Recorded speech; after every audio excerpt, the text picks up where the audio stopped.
Yang pokok dalam wudhu itu ada 4. Sisanya sunnah. Awas, kalau yang 4 ini tidak sempurna maka batal wudhunya. 1.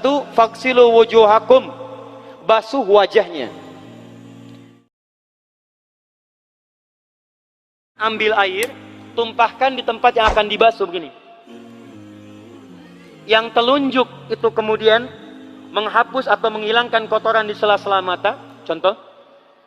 Yang jempol menghilangkan kotoran di sela-sela telinga bagian belakang di sini. Ya.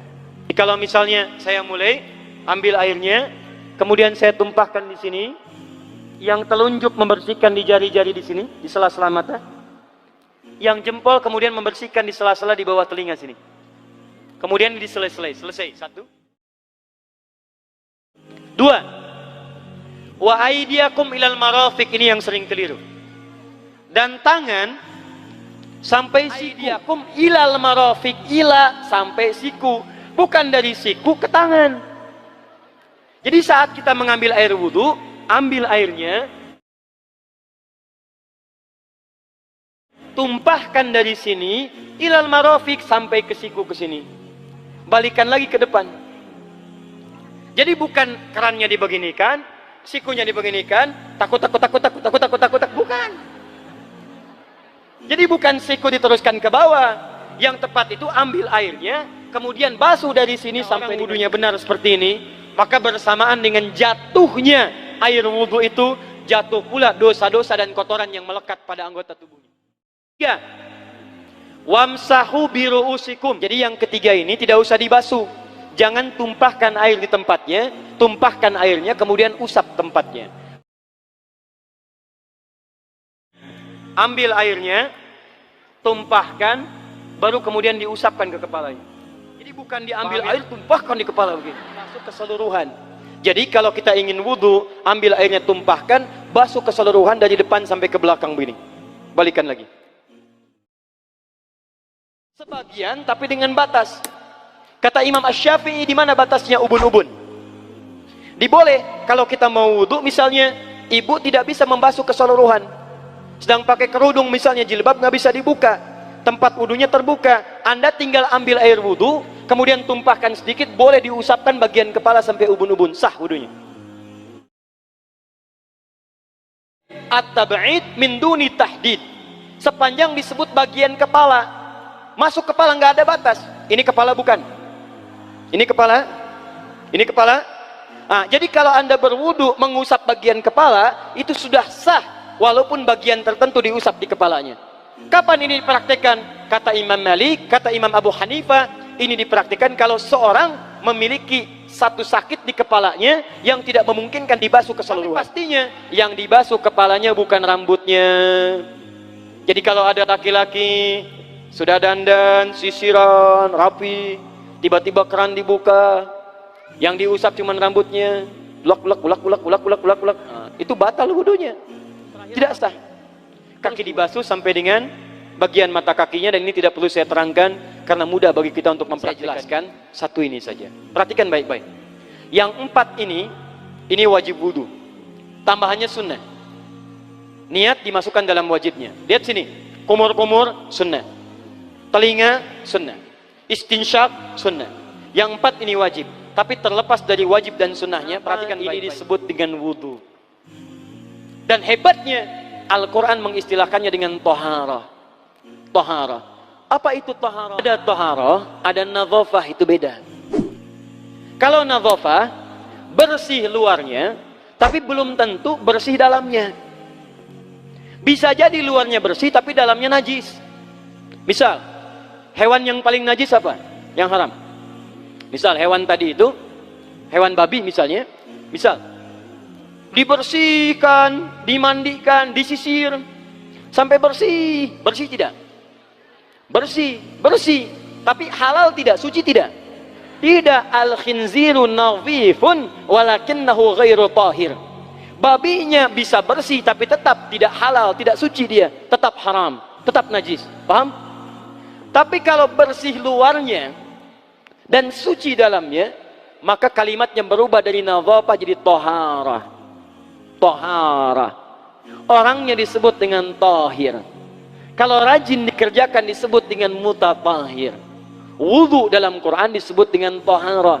Seakan-akan memberikan pesan, maaf, orang yang wudu itu bukan hanya bersih fisik luarnya saja. Jadi kalau orang wudunya bersih, bukan cuma wajahnya yang bersih. Kalau wudunya benar, bukan kotoran di tangan saja yang hilang. Tapi mohon maaf, fisik dalamnya itu ikut suci. Fungsi tangannya jadi bersih, fungsi wajahnya jadi bagus, fungsi lisannya jadi bagus. Makanya kata Nabi, kalau orang benar wudunya bersamaan dengan air wudu yang menetes, maka tumpahlah kotoran-kotoran di bagian fisik-fisik tubuhnya.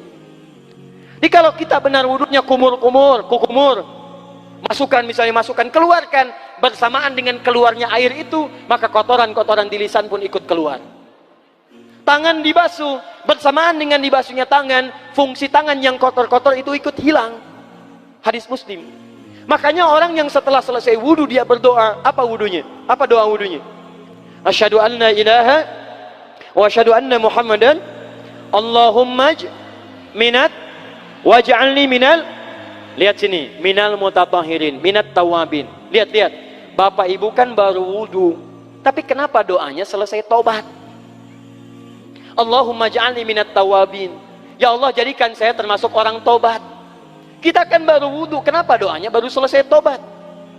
Sedangkan tobat itu mengakui kesalahan, menyesali kesalahan, dan berjanji meninggalkan yang salah, mengganti dengan yang baik-baik. Makanya kalau orang wudunya benar itu, begitu dia kumur-kumur, dia ingat kesalahan apa yang dikerjakan oleh lisan ini. Jadi begitu kemudian ditumpahkan airnya, hilang kotorannya. Maaf, yang suka mencela wudu, selesai wudu tidak akan mencela lagi karena tobat dari celaan. Makanya kalau wudu Anda benar, coba ingat-ingat, siapa korban dari lisan Anda yang tajam itu? Apakah ibu Anda yang pernah menangis karena lisan Anda? Apakah ayah Anda yang kecewa karena kalimat-kalimat Anda? Apakah tetangga Anda yang menjauhi Anda karena kata-kata kotor Anda? Kalau tiap hari Anda wudu, tapi kemudian lisan Anda masih kotor juga, ada yang salah, Anda cuma menghabiskan air untuk menghilangkan kotoran di lisan. Itu tanda pertama. Tangan basuh. Makanya orang yang wudunya benar, tangannya tidak akan berbuat yang kotor lagi sampai ke ujung kakinya. Karena itulah ibadah ini disebut dengan wudu, seakar dengan kata dau. Kata para ulama, mereka sebagian mengatakan dau artinya cahaya, dau artinya sinar, dau artinya al-husnu, baik budi pekerti. Kalau orang benar wudunya, bertambah sinar di tangannya, sinar di wajahnya, sinar di lisannya. Apa sinar itu? Di dunia sinar-sinar amaliyah kebaikan, sifat-sifat baik, di akhirat pancaran-pancaran kemuliaan. Satud'a ummati yaumal qiyamati ghurral muhajjalin, akan dipanggil umatku di hari kiamat dengan banyak cahaya melekat di tubuhnya. Tangannya ada cahaya, matanya ada cahaya, wajahnya bercahaya, kakinya bercahaya. Cahaya apa itu? Kata Nabi, min atharil wudu, dari bekas wudunya. Jadi kalau kita benar wudunya, itu kita jadi orang baik. Ada cahaya kebaikan dalam diri kita. Itu yang disebut dengan tawabin. Makanya kalau Bapak Ibu tiap hari wudu, Allahumma ja'alni minat tawabin, tapi mulut tidak tobat, tangan tidak tobat, kaki tidak tobat, ada yang salah dengan wudunya. Waj'alni minal mutatahhirin, jadikan saya orang bersih dan suci. Jadi kalau selesai wudu, pakaian bersih, wajah bersih, tangan bersih. Ini pakaian bersih, pakai jas, pakai dasi, tapi tangan tidak bersih, korupsi juga, mencuri juga, menipu juga, ada yang salah dalam wudunya. Kalau kita bisa mengerjakan wudu ini dengan baik, maka naik status kita. Disebut sebagai, langsung oleh Al-Quran, disebut hamba yang dicintai oleh Allah Subhanahu wa ta'ala. Di Quran surah kedua Al-Baqarah ayat 222. Saya tutup. Lihat ayatnya. Di ujung ayatnya. Innallaha yuhibbut tawwabina wa yuhibbul mutatahhirin. Sungguh Allah akan sangat mencintai orang-orang yang tobat dan orang-orang yang terbiasa untuk bersuci.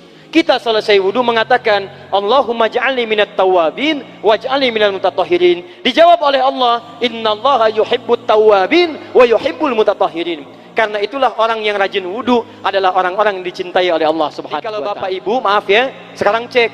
Kalau batal wudu, pengen wudu lagi. Tidak hanya saat sholat. Sekarang batal wudu, ingin wudu. Batal wudu, ingin wudu. Itu tandanya Bapak Ibu sedang mendapatkan cinta dari Allah Subhanahu wa ta'ala. Tapi hakikat cintanya bukan pada wudunya, tapi berubahlah orang itu menjadi baik dan dekat dengan Allah Subhanahu wa taala.